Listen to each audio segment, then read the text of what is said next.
This is Dr. Mohan Rao, Professor of Medicine from Chettinad Hospital and Research Institute. Today I am going to discuss about an important topic for day-to-day life. It's nothing but sleep. So I am not going to talk on sleep, but I am going to talk on the sleep disorders. So as you all know, sleep is the elemental phenomenon of life and also indispensable phase of human existence. So without sleep, if you don't have sleep, I think we'll land up with so many issues pertaining not only to your mental and physical, but also it can cause an impact over the occupational also. So the occupational challenges will come down. So as we all know, the sleep duration varies. So from the beginning of your life, that is in infancy, the infant usually sleeps up to 20 hours. That is 16 to 20 hours is the sleep duration for an infant. As age advances, in the childhood period, the child sleeps for nearly 10 to 12 hours. And at the age of nearly 10 years, so the child goes for 9 to 10 hours of sleep. And we all know the adult will sleep up to, say, on an average, only 7 to 8 hours. But once the age is getting advanced, that is late age, on an average, the adult sleeps only for 6.5 hours. So sleep, actually there is no sleep center. There is no sleep center in our system, but it is said to be generated from the medullary reticular formation. So medullary reticular formation, thalamus, even the basal forebrain. From there, the sleep is generated. Okay, so without adequate sleep, I said it causes some hazard over the physical, mental, as well the occupational aspect. So what happens? When you have a deprivation of sleep? You all know it is an essential component, highly essential component, which facilitates the body restitution. So it is more important for body restitution and also the coordination of your facilitation of your motor activities. And importantly, not only apart from the motor activities, it is also said to consolidate your learning and memory skills. So that's why it is concerned to be more important. Suppose if you have deprivation, so deprivation of sleep, say for 200 hours, so there is one literature says if the individual lacks sleep for more than 200 hours, so it causes various damages. So it can cause a change in the personality. So because the patient tend to be irritable. So irritability, lack of concentration, incoordination, and even the sleeplessness, increased sleepless night, and importantly, the patient goes for developing tremors also. The patient goes for tremors, even the nystagmus, the to and jerky movement of the eye, it so happens. As days goes on, the microsleep will result in so many aspects. It causes various errors in human life, and importantly, the individual is more prone to face the accidents, including the driving and other things. What I mean to say that if the lorry drivers and so on who have got the sleepless nights and drive the vehicle, so they commit more of accidents. And very importantly, the patient goes for abnormal behaviors like your illusions and also hallucinations. So the hallucinations, which is nothing but your false sense perception, it occurs more with the tactile and the visual. So visual and tactile hallucinations are much more common with these type of sleep disorders. So sleep disorders, today we are going to talk on the two or three important aspects. One is insomnia, which is nothing but sleeplessness. And the increased tendency to go for sleeplessness is otherwise known as narcolepsy. And importantly, the restless leg syndrome. So restless leg syndrome occurs more commonly due to the nutritional deficit, especially your chronic anemia. So all these things we are going to discuss today. So I just want to give a brief introduction about the sleep and the other aspects. I think you would have read about the sleep issues. You know, you have got two types of sleeps. One is rapid eye movement sleep and non-rapid eye opening, that is REM and NREM. Things will be responsible for the sleep attitudes. So with regard to this, the insights. So today's insights, we want to discuss about the various aspects. First, we should understand. So what is more important is the basic clinical understanding of the definitions for each entity, like what I said in the beginning, your insomnia, your even your narcolepsy and restless leg syndrome. So next thing, we will have to discuss about the prevalence, that is epidemiology of these various entities, and importantly the basic pathophysiology. In the clinical medicine, if you don't understand the pathology or pathophysiology, it is not apt to get along with the clinical features and other aspects. So once you understand that basic pathophysiology, the abnormal functioning, and then you need to identify the factors which have got high predilection to go for these sleep disorders, and ultimately the various presentation, so the various clinical presentation, and also you need to make a differential diagnosis. In the field of medicine, you always make a differential diagnosis apart from your provisional diagnosis, and we need to formulate the insights with regard to the apt management. So having understood about the clinical presentation, the discussion part, the various modalities should be projected to have the proper diagnosis. Without proper diagnosis, no appropriate treatment will be initiated. So that's more important, and we need to discuss something with regard to the various case scenarios pertaining to world population also. So this slide actually explains.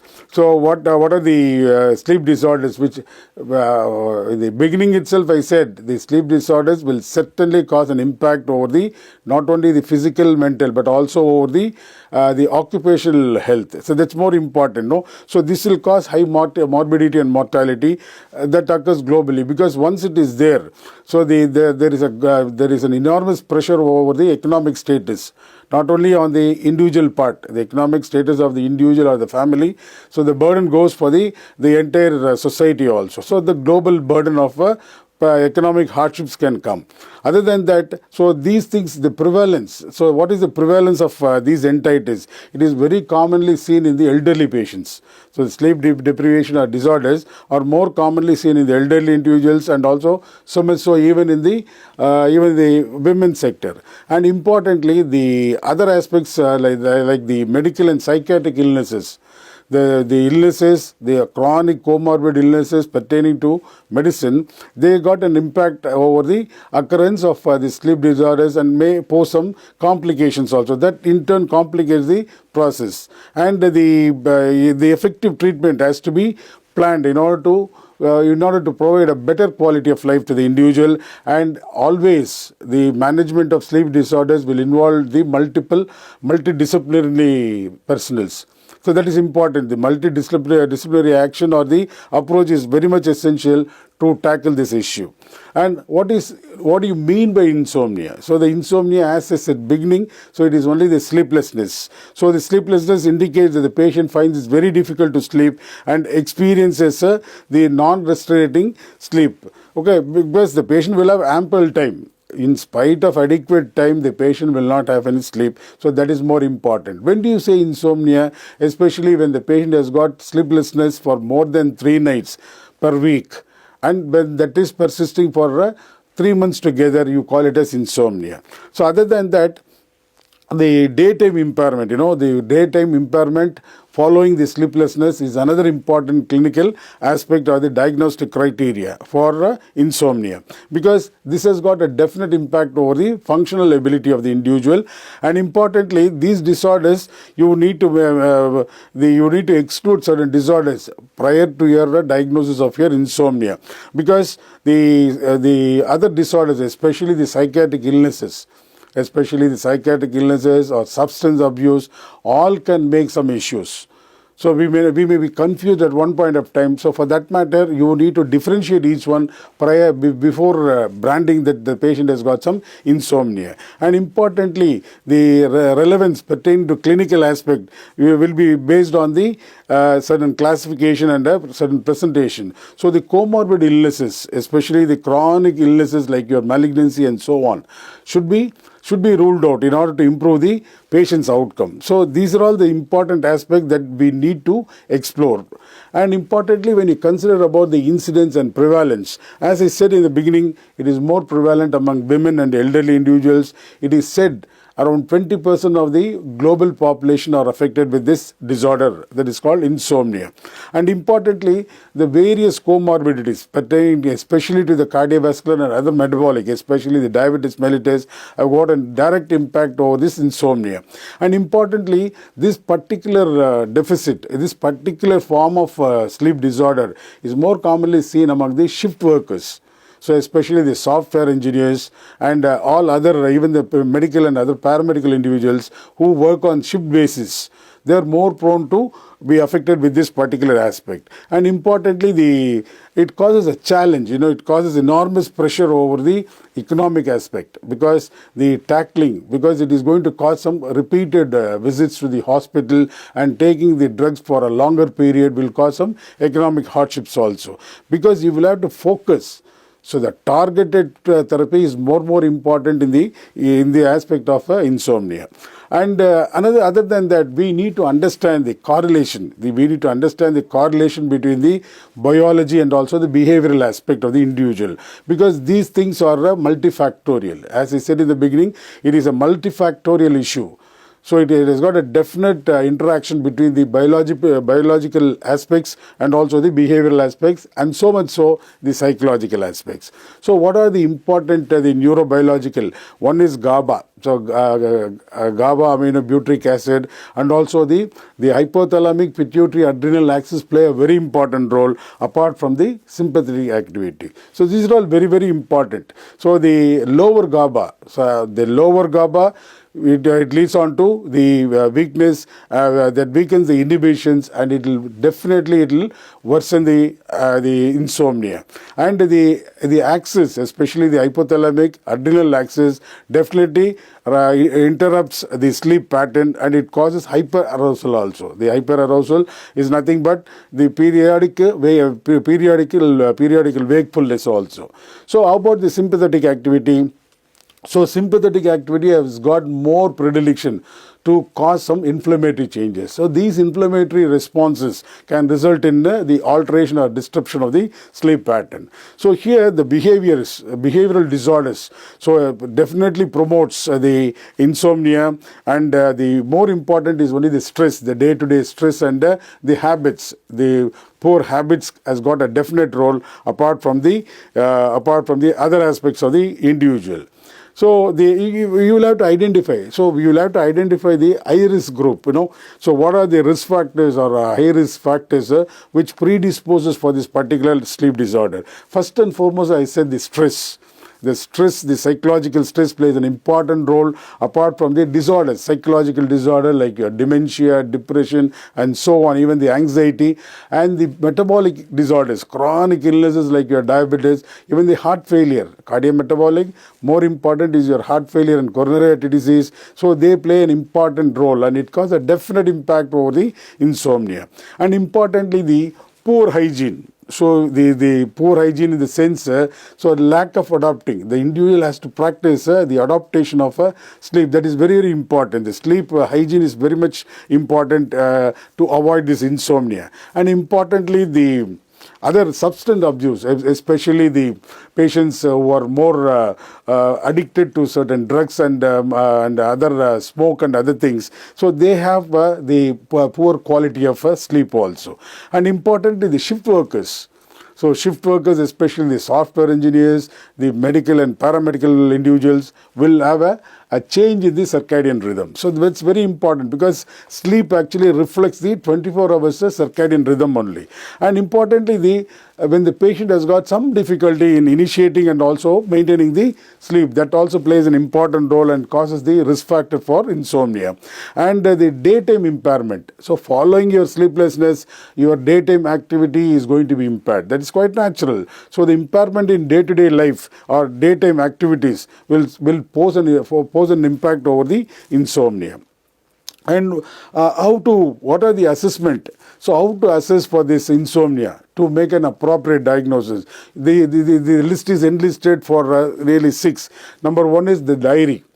So importance goes for the diary, and the index, the sleeplessness severity index, you will have to make it out. So the diary usually will have the information with regard to the sleep and wakeful times, especially for the 2 weeks, to continuous 2 weeks data should be entered into the diary.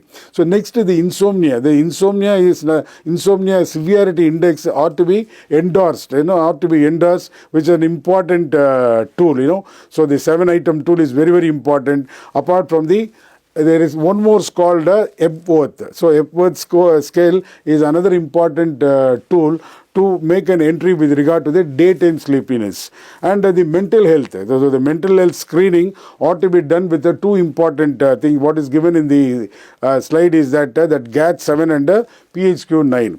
And importantly, the labs. So the lab support should come. Where does it come? The decreased metabolism as occurs in a thyroid disease. You will have to evaluate the thyroid stimulating hormone, TSH. And also importantly, the iron.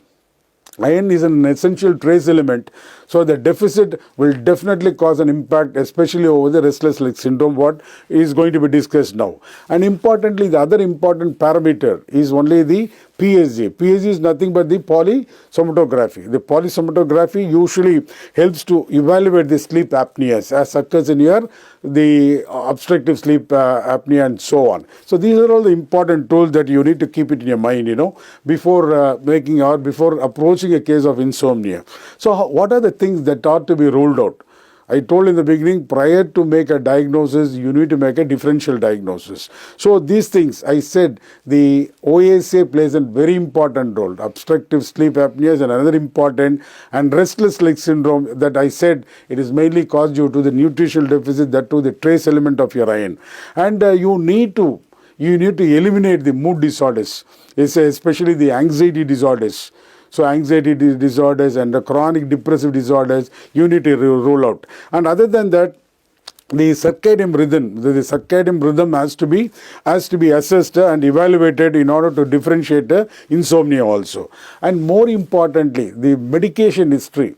The medication, and so much so the substance abuse, you need to go for a detailed history. The history pertaining to these important aspects should be taken into consideration. So in order to have a better clinical approach to this insomnia. So other than that, you may not have a proper planning of a treatment pertaining to this particular disorder. And how to implement. So everything is evidence-based nowadays.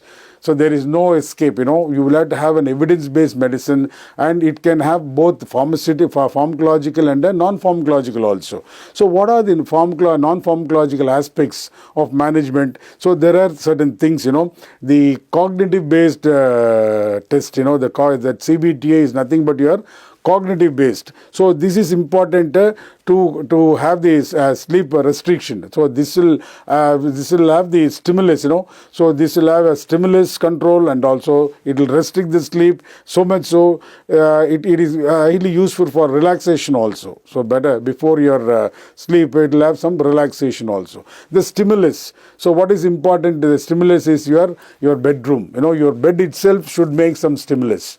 When you enter into in your room, the sleeping room or bedroom, so you should have a drive. Once you see your bed, you should have a drive to go for a sleep. So that is the stimulus. Your bed itself is a stimulation, and importantly, you will have to avoid some restrictions. So the time for actual the sleep time should have some restrictions. You will have to have some sleep efficiency. In order to promote the sleep efficiency, you will have to limit your timing. So restrict yourself, confine to your bed, and go to the bed also. And importantly, the cognition plays an important role, because the cognition usually can have a negative issue, it can have a modification over the negative sleep also, and which usually helps to bring down the anxiety and other related issues. And importantly, you need to have some relaxations. So the relaxations, the progressive muscular relaxation is very, very important. Before going to sleep, you need to have some relaxation techniques. The stretching exercise, all other things will help to have and induce, not only the induced sleep, you will have a deep sleep also. And the sleep hygiene is very, very, very important, because you will have to have a schedule. So the proper schedule you should make, and you will have to have a proper stimulant, and you will have to optimize.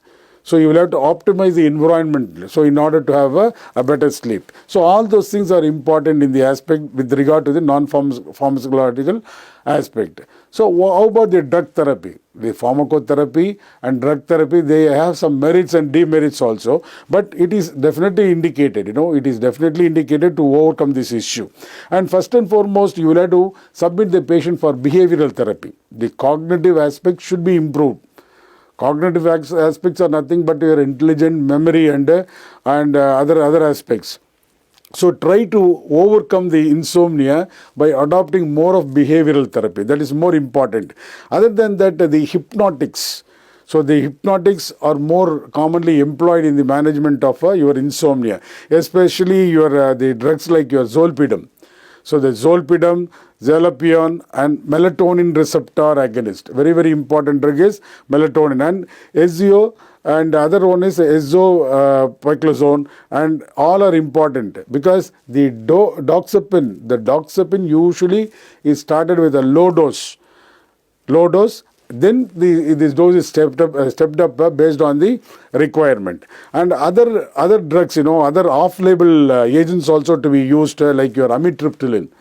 So amitriptyline is not only the anti-epileptic, that is also very much judiciously used in the management of insomnia, and other antipsychotics and antihistamines also is very much useful.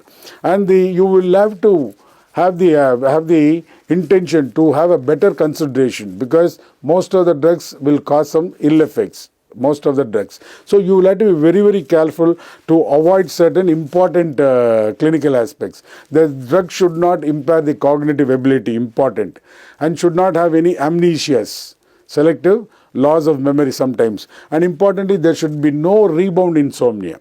There should be no insomnia, and rebound insomnia should be very much reduced. And there are fall of risk, especially in the elderly patients, when they are on these antipsychotic drugs or the sedatives.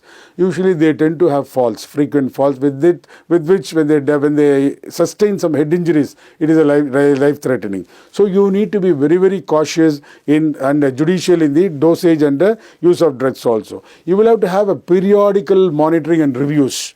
So periodic reviews are very much important. You will have to actually assess the adverse effects, and also promote the prescription. The de-prescription also important. You cannot keep on escalating the drug. At one point of time, when there is a better improvement or recovery, so the drug also should be reduced. So the reduction or enhancement, everything will be done based on the periodic monitoring. That's more important. And how to have an optimization. So what do you mean by optimized insomnia management? Because that contains the priority. The priority is given to the safety first. So especially in elderly individuals. So you will have to optimize the treatment in certain cadres, especially elderly patients. You will have to have a close monitoring, and the comorbid illness. So major comorbid illness like your post-myocardial infarction, heart failures, the metabolic derangement like your diabetes, all those things will have some close monitoring. And importantly, you will have to have some integration. So the drug should provide better mental health, that's very, very important. So you will have to combat the comorbid illness, especially pertaining to your psychiatric disorders. And you will have to have some strategies in order to bring up certain behavioral changes, especially for the shift workers. You will have to adopt certain modalities or strategies to bring down the behavioral upsets and other untoward effects. So those are all important. So what are the prognosis? So what are the outcome and the risk factors? The outcome you need to assess, especially when the patient is suffering chronically. So because it is going to cause some impact also. The chronic insomnias will definitely cause some issues over the heart. So it can result in the development of high blood pressures, and it can result in the ischemic changes in the heart. And so much so, the metabolic derangement is also another issue, and which carries high mortality and morbidity also. And importantly, these mental issues.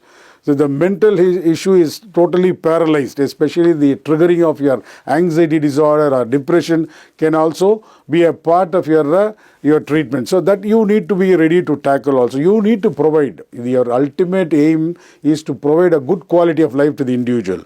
And importantly, once the sleeplessness is taken off, the patient will, apart from getting the good quality of life, he can have a better occupational circumstances, the ambience, because he can be alert. So as I said in the beginning, so the sleeplessness is going to cause some irritability and lack of concentration also.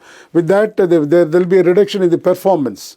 So the individual performance is reduced pertaining to his job.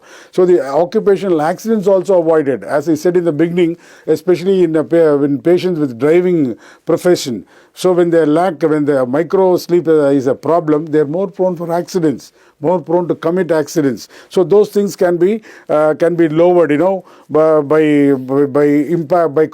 introducing some proper medication. And you will have to have some concern over the socio-economic status. So I said the long-term issue, the long-term sleeplessness is going to cause a burden over the economic stand, not only to the family, for the entire zone or the entire society also. So it's always important. So early diagnosis and early intervention will definitely bring about excellent results. That definitely improves the outcome also. So because your role is not only bring down the issue, the problem should be minimized and the patient should be taken off from the risk factors also. So how to manage? So it is a multifactorial approach. So the persistent sleep disorder is going to be presented with the easy fatigability, irritability, and the daytime fatigability is more common, and the patients without any pre-existing disease. So this daytime tiredness or weakness or fatigability will be there without any pre-existing psychiatric illnesses also. And importantly, the diagnostic tool, especially the PSG polysomnography, usually helps to evaluate, especially patients with the sleep apneas. So obstructive sleep apneas is very common with patients with obesity. So that is an important tool to have the workup.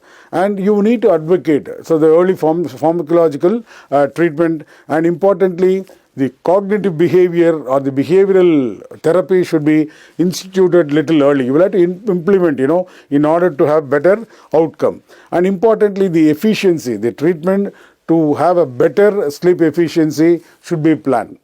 And more importantly, the daytime functioning. Daytime functioning is more important for every individual. So all those things, so these things should be deprivated, and it is a combined treatment modalities. You need to adopt a combined treatment modalities. And this particular slide, so narcolepsy is a condition where the patient goes for a frequent spells of your sleeplessness. So here another term is called the cataplexy. So cataplexy is one. So due to the heightened activity, sometimes when the patient goes for a change, so when he goes for a severe cry or laughter, they go for sudden fatigability or sudden distress. So the sudden emotional change can result in some distress or fatigability, but the patient will not lose his level of consciousness. So those things are important. Narcolepsy is a very chronic disease. So very chronic diseases, and which causes more of a daytime sleepiness. So more daytime sleepiness is otherwise known as narcolepsy, and the cataplexy is usually the muscle loss. So the patient goes for a severe or drastic reduction in the muscle loss, which can have two types. So the cataplexy and a low hypopectin. So a low hypocretin is the first type, and the normal hypocretin is the another level, that is called type 2 also. So these can cause some sleep paralysis or the false sense perception or your hallucinations. So these are all the important things which interact. So this is a cyclical representation given in the pictorial presentation. And what is the epidemiology? What is the percentage of involvement of patients with narcolepsy? So it's more important. It is up to 0.05%. The global census says it is 0.0252 0.05 percentage overall, and it causes some overlap syndrome. So it is more commonly or abundantly seen in the adolescent people. You would have seen the college students. They sleep for hours together. Even the daytime sleep is very common. So those are very common, up to 0.05% globally, and it is present up to the adult life. So that is early adult life.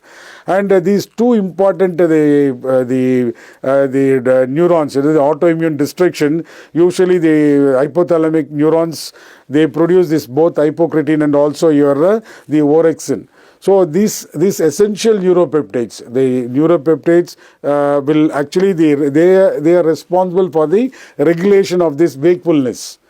So the wakefulness is made only with these two, the hypocretin and the orexin, which are nothing but the neuropeptides. So those things, because once it is prevented, so naturally the daytime sleepiness is more. And more importantly, like every other disease, it has got a genetic predisposition. Even the sleep disorder like your narcolepsy has got more of a genetic predisposition. So especially the DOP1 and HLA DOP1 is the gene that is responsible for this occurrence of this narcolepsy. And so much so it causes some change in the immune regulation also. And more importantly, what are the triggers? So environmental source is more important. No? The environmental triggers we need to identify. It is very noteworthy to note that even a simple viral infections, especially with your influenza, and sometimes following a vaccination. I think many are vaccinated for H1N1 also. So the swine flu vaccine, so following this vaccination, following the exposure to viral infection, this can actually this can cause an impact over the autoimmune responses. With that, so it leads on to narcolepsy also. The patient goes for narcolepsy following these two incidents, that is exposure to vaccination following a viral exposure. And the implications pertain to the therapeutics. So usually the development of the immunomodulatory therapies. So you need to formulate immunomodulatory therapies, especially by preserving this neuropeptides, especially your hypocretin and other things, in order to bring back the wakefulness.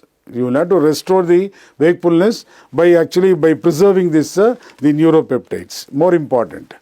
And what are the hallmark?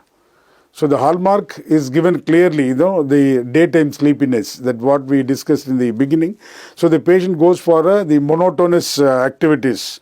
So the daytime sleep and also the sudden muscle tone loss. The loss of sudden muscle tone happens especially in the weakness on both sides. It is more common or one of the predominant features of your narcolepsy. And importantly, the sleep paralysis. Sleep paralysis happen in the sleep-wakeful transient period. And importantly, the other important aspect is that the visual and sensory experiences are more commonly seen in patients with narcolepsy also. So here, awakening and other complications occur pertaining to this issue. And importantly, the other signs. So the other signs which are nothing but the breaks in the night sleep, the fragmented nocturnal sleep, and the behavioral, automatic behavior are all said to be associated with this narcolepsy. These are all the hallmarks. So these hallmarks you need to keep it in your mind for better assessment of your this narcolepsy as sleep disorder. And how to streamline. So because having understood about the clinical picture, you need to streamline to make an appropriate diagnosis. So the appropriate diagnosis will help us to submit the patient for the appropriate diagnostic tools or diagnosis also. So first, you need to make a better history. You need to make a diagnosis based on the clinical history, based on the symptoms, based on the presentation, based on the sleep paralysis and other cataplexy and so on. And the polysomnography plays an important role in the evaluation of your sleep apneas, the obstructive sleep apneas, and importantly the latency test. So the multiple sleep latency, that is MSLT, multiple sleep latency test, is one which is supported by less than 8 minutes, the latency, and also that score, SOREMPS, will confirm the narcolepsy.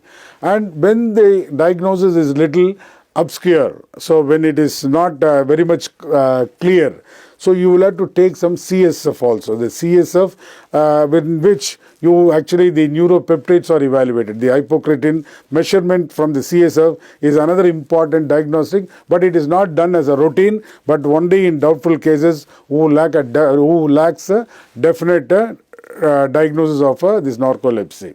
And what are the DDs or the differential diagnosis? So you need to consider, definitely you need to consider OSA, that is obstructive sleep apnea. Apart from that, the idiopathic hypersomnia without any rapid eye movement changes also should be ruled out, and you need to have a differentiation.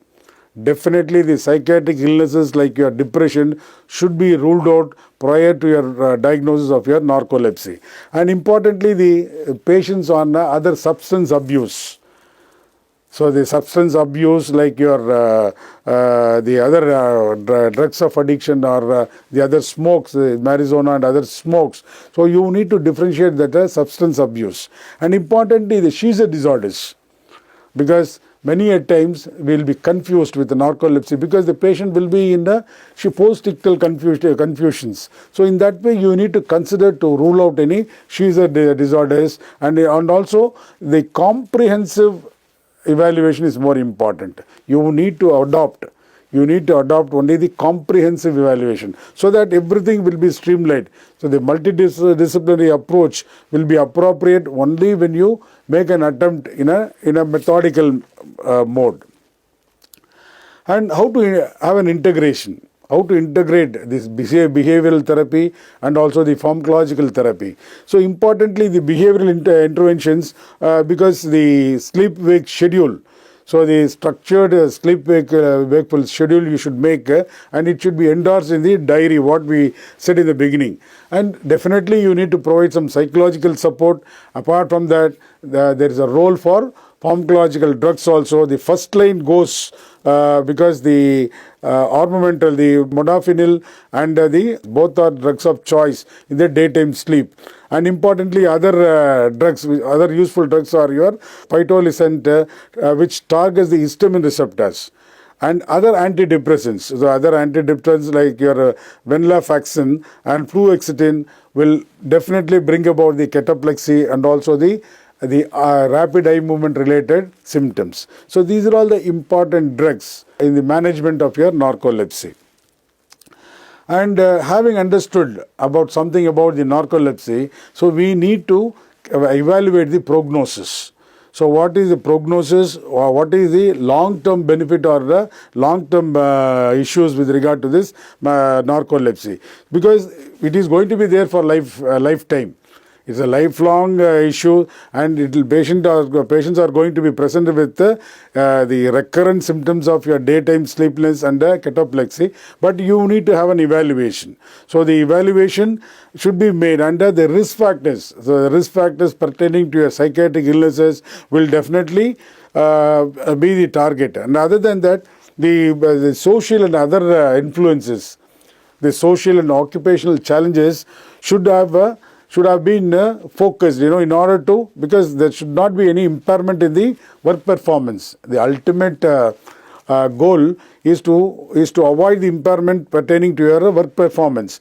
And the patient should have better interaction. The social interaction should be highly influenced, and also we need to provide a better quality of life also. So for every other disease, it is always to introduce the preventive aspect like your early diagnosis and treatment definitely prevents the disability also. So timely identification. So based on the presentation, you should make a timely diagnosis, and also you need to adopt the functional, the daily functional and overall improvement. The daily quality of life should be improved. That should be a target. And the several researches are ongoing, especially with the neuropeptides. So the neuropeptide based therapy is being in flow. So it is in the pipeline to bring about more information and more research work towards this neuropeptide therapy. And the management aspect of your type 1, so that it is done based on this is a clinical scenario, isn't it? The young man, the 18-year-old man with the daytime sleepiness, cataplexy, and also the vivid hallucinations. So those are all the symptoms. So diagnosis is made based on the MSSLT scoring, and also the behavioral aspect also is endorsed based on the sleep hygiene and so on. The effective treatment is initiated with this modafinil, which actually helps to reduce the sleepiness, and this venlafaxine will help to lower the cataplexy. So these are all the important. What is the outcome?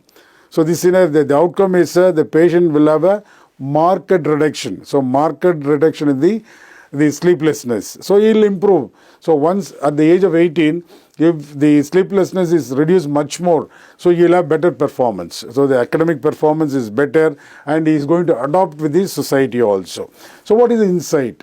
So the cataplexy usually confirmed for narcolepsy type 1. The combined treatment, combined therapy will produce some better results. And what is restless leg syndrome? I said it is mainly due to the trace element, the iron. So when there is a deficit in the iron, definitely the patient will have, it is an abnormal movement, the abnormal lower limb movement with or without paresthesia. So it is a sort of a sensory motor neurological dysfunction or disorder. Usually the patient tend to move his legs accompanied by the uncomfortable sensation, that is the tingling sensation sometimes, paresthesia also present sometimes. And at times the patient may complain of pain over the limbs also, and usually that will be relieved. So these symptoms will be relieved, or sometimes it will get worsen also. So when the patient is inactive, the symptoms are not much appreciated. Sometimes the rest also will induce more of pain also. And the height symptoms, so sometimes during the late evening, the symptoms will be little higher also. That is also very common, which causes a direct or indirect impact over the sleep. So this restless leg syndrome usually causes a considerable impact over the sleep. And importantly, the diagnosis is made mainly on the clinical evaluation. So and the iron profile. So we do the iron studies. So especially your hemoglobin, MCV, your serum transferrin saturation, ferritin, even TABC, all are iron profile. Now all those things should be taken into consideration prior to this therapy. And the epidemiology. So what are the incidents? So the epidemiology, it's more in pregnant women. So elderly individuals, pregnant women will have more of this. And because in pregnancy, the anemia complicating pregnancy is an important issue. And the chronic ailment, even the CKD patients. So the cause for anemia in CKD is only the defective erythropoietin, isn't it? So those things will prevail. And another important is the dopaminergic effect. So when there is a reduction in the D2 receptors, so in the basal ganglia, definitely it is going to cause some impairment over the dopamine signaling. So that also leads to the development of this particular disorder, restless leg syndrome. The iron deficit. So the iron deficit, especially the CNS iron, so which causes some disruption to the dopamine synthesis, leading on to this restless leg syndrome. So in this context, more importantly, the ferritin. So the ferritin level less than 75 nanograms is a common presentation, very common presentation in restless leg syndrome. And as I said in the beginning, every other disease will have a genetic predisposition. So even in restless leg syndrome, the gene, so the gene like MEIS1 and also BTBD9, these two genes are said to be associated with the occurrence of your restless leg syndrome.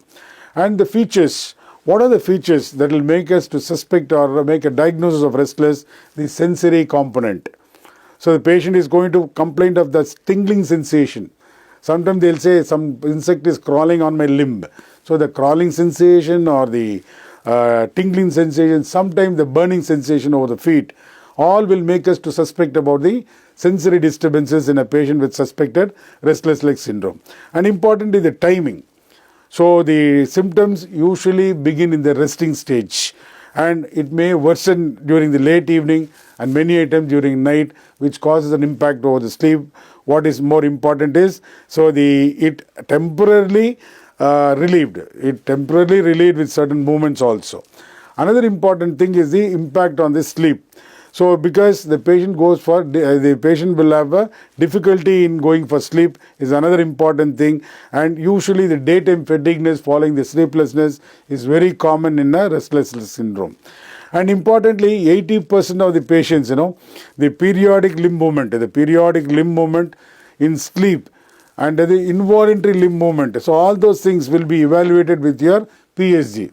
That is nothing but your polysomnography when the diagnosis is not very clear or obscure. And the history as usual. So the detailed history is very, very important to evaluate this. And the IRLS, that is nothing but your international scaling rate, that helps to evaluate this restless leg syndrome. And you need to have a support from the labs also. What I said in the beginning, the iron profile. So the iron profile is important. Not only ferritin, transferrin saturation, MCV, sometimes reticulocyte count, all are important in the evaluation of this. And other than this polysomnography plays an important role in the evaluation or diagnosis of this particular disorder. What are the DDs? As usual, we need to differentiate all the things, the cramps, that cause due to other conditions, the cramps caused due to other neuropathies should be ruled out, and the positional pain also should be ruled out, from the venous insufficiency. Sometimes you get pain due to venous stasis. So the DAC sometimes, and importantly the other medications, the other medications like your antipsychotics. So that may also precipitate certain pain over the limbs.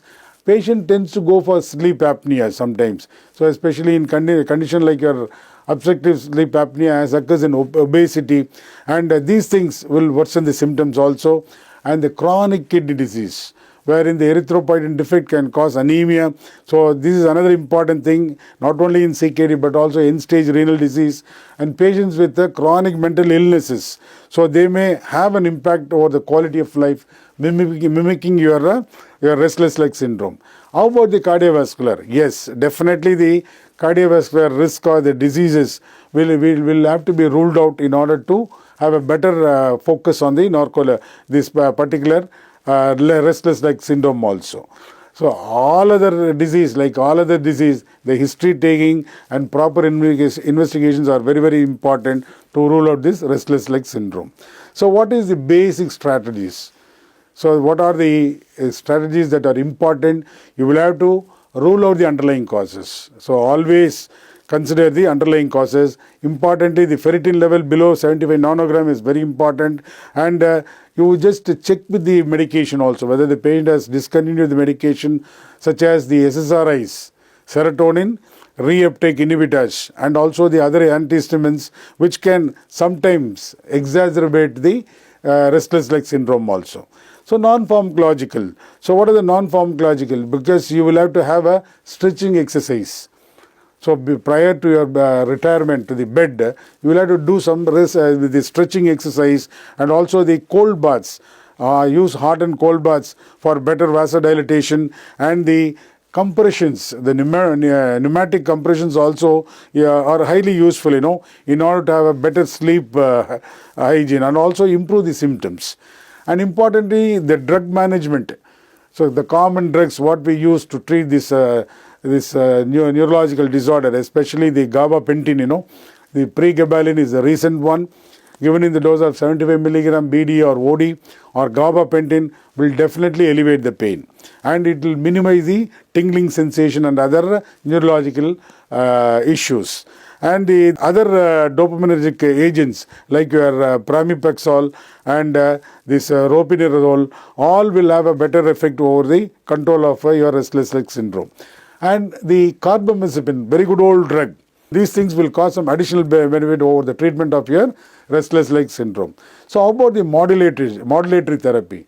So the neuromodulation can come from the other drugs, which compresses, which causes an effect over the peroneal nerve stimulation, and also the spinal cord stimulation therapy.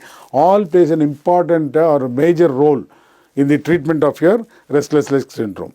So the management on special occasions, or the focusing on special population, especially during pregnancy. Pregnancy is an important aspect in your human life, So here you need to have some concern over the fetus, because the iron supplementation should be such that the patient doesn't go for, because anemia complicating pregnancy, the patient goes for even heart failure many at times. So you need to have a modification over the lifestyle. So apart from your dietary, you'll have to introduce some first-line drugs, especially for restless leg syndrome. And the CKD patients will definitely have anemia due to defective erythropoietin. You need to tailor the drug dosing and other things. And importantly, patient on other psychiatric illnesses, especially your depressions and insomnia. So here you need to take care of the quantity and quality of the drug also. And the other things to recognize the prognosis. So especially when the symptoms are remitting, that periodic remitting, so that needs to be that needs some adjustment with regard to the drug dosage also. And as I said earlier, so early diagnosis and treatment will definitely prevent the disability. So for better living or better day-to-day function, the early diagnosis should always be adopted, and the multidisciplinary approach. That's very important. It's not as a single mode of treatment. It is only the multidisciplinary, a team of personnel to be treated for you to treat these complex diseases.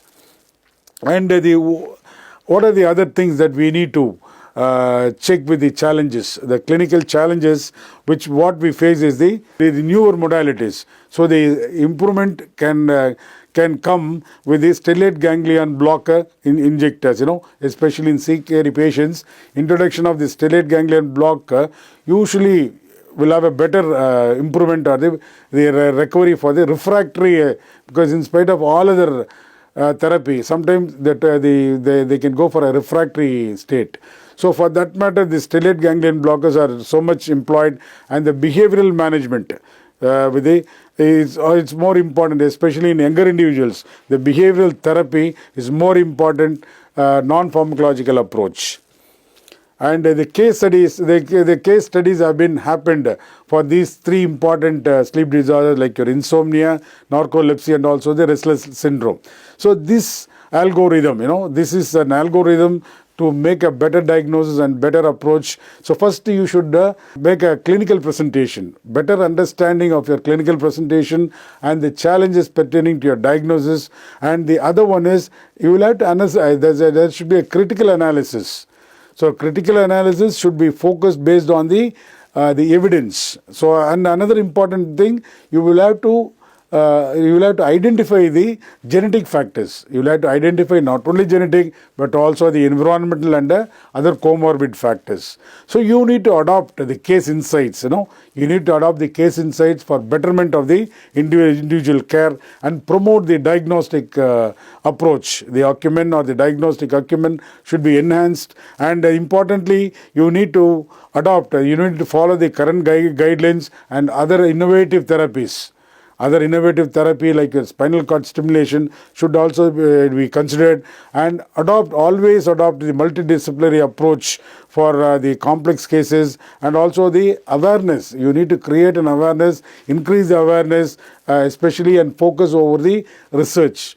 So more of research has to be carried out in order to bring down this ailment. So what are the pediatric insomnias? The chronic insomnia, because even the child will have this insomnia at the age of 13 also. The most common cause nowadays is only the electronic gadgets. So the electronic gadgets like your mobile phone, so when it is used for more than 2 hours, when the mobile phones are used more than 2 hours in the late night, especially after 9 p.m., that causes a definite impact over the insomnia, especially among pediatric age group. And importantly, the night lamp, the blue lights, so usually they delays the melatonin secretion. So melatonin secretion is more during the night time. So because once the day comes, the sunlight will trigger the retina and the melatonin returns back. So the blue light usually inhibits or delays the secretion of the melatonin. That needs to be considered, that reduces the sleep duration. When there is a melatonin deficit, so because the sleep deprivation comes, so you need to take care of that blue light also. So how to improve the emotional aspects? So the emotional aspects and the cognitive aspect should be improved with the better media content, Other than that, the behavioral therapy, what was said in the beginning, so you need to screen the habits. So the sleep habits ought to be screened, emphasize more on the behavioral assessment. The pediatric children should be closely monitored because all these things are modifiable. So you need to take care of all these issues and periodically screen. So the periodical screening is very, very important to improve the sleep outcome. So these are all very important aspects. And what are the behavioral interventions? Because the smartphone phone, you will have to restrict.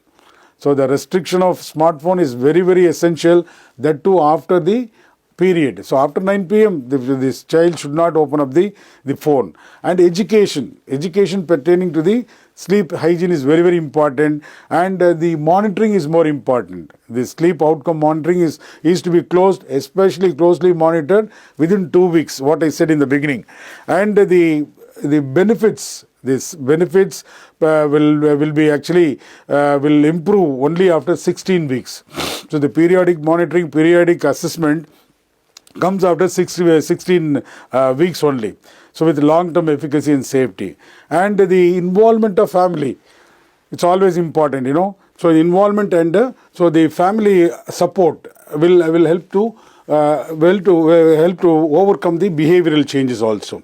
So there should be an integrated aspect. The integrated clinical evaluation is very, very important pertaining to this treatment, and it will help to have a better intervention also. So what are the diagnostic and treatment? So the adult issues, adult insomnia that occurs chronically. So you need to identify the clinical features based on the history, and the sleep diaries are to be monitored, and the multi-component cognitive behavioral therapy is important. So tailoring the pharmacotherapies and also the integration of the sleep hygiene. So see, all are important. All these things will definitely play a role and important aspects with regard to the management of this particular entity. So for narcolepsy, so this is more seen after the pandemic. So especially following the COVID infections, so many of the patients, most of the youngsters, they went in for the daytime sleepiness. So this has got an impact. So this got an impact over the issue, the burning issue, So much studies are going on, to confirm the diagnosis of narcolepsy, especially in post-COVID patients. And the autoimmune, that neurological polypeptide, that hypocretin, usually the damage will be evaluated, and you will have to be very watchful. So focus the vigilant screening for the clinical aspect in the post-pandemic. So all the poor patients who suffered with this COVID-19 should be periodically screened, and the proper diagnosis and proper management has to be advocated. And how to optimize. So these are all the standard therapies, for optimizing the stimulants. So use of these stimulants, especially the modafinil and methylphenidate, usually will counteract the excessive sleeplessness. And sodium oxybate. Another important drug is a sodium oxybate, which actually reduce the cataplexy. So reduce the cataplexy and improve the symptoms overall. And the early diagnosis is always important for the detection as well the initiation of therapy. And importantly, the treatment is individualized. So you need to formulate a plan according to the individual. So not as a general one. So the individualized treatment is always important, and in order to assess, in order to read the potential side effects also. So you will have to curtail the need also.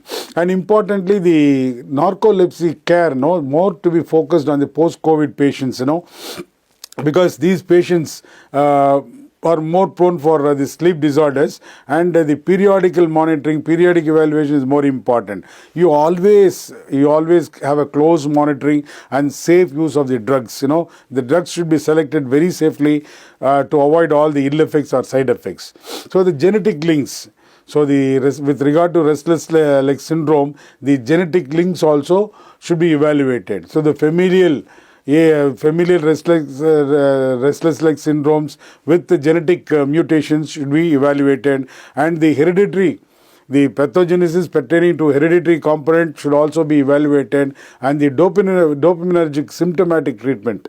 Always focus on the symptomatic treatment for this dopaminergic effect, and also the lifestyle modification. The patient needs to have lifestyle modification, adequate iron supplementation to be there, and incorporate the family history and the clinical assessment and evaluation. More important.